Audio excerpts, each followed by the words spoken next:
l'association des musées, ce sont 6 personnes avec des compétences variées. Alors son but, c'est de valoriser le patrimoine local. Donc l'association des musées a contacté donc, le Crédit Agricole, car nous avions un projet de conception d'un livre ouvert-fermé sur l'industrie du Vimeu.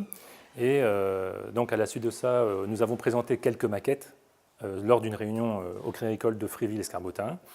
Et ils nous ont écoutés, accompagnés, et du coup, ils nous ont accordé une aide à hauteur de 19 000 € sur l'ensemble du projet. En quelques chiffres, en fait, c'est 3 ans de recherche pour Jean-Marie, c'est 1 an de travail en fait en conception graphique et maquette de développement des pages.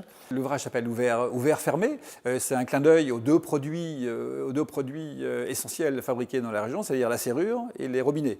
Tous les deux, on les ouvre, on les ferme, sinon ça ne marche pas. Donc c'est Ouvert fermé, c'est un peu l'histoire de la région qui explique pourquoi, et dans une région où il n'y a pas de matières premières, pourquoi il n'y a pas de réseau de communication important, pourquoi cette industrie s'est implantée ici. Donc on l'explique avec l'histoire. Ensuite, alors ça commence en 1601, donc c'est vieux, hein, 1601, et puis ça continue avec le XVIIIe siècle, où on a le début de l'industrie, ce qu'on a appelé la proto-industrie qui démarre, avec des paysans qui fabriquent des serrures le soir chez eux. Et puis la révolution industrielle arrive au 19e, on construit des usines, et là le serrurier qui était forgeron devient plus un ajusteur.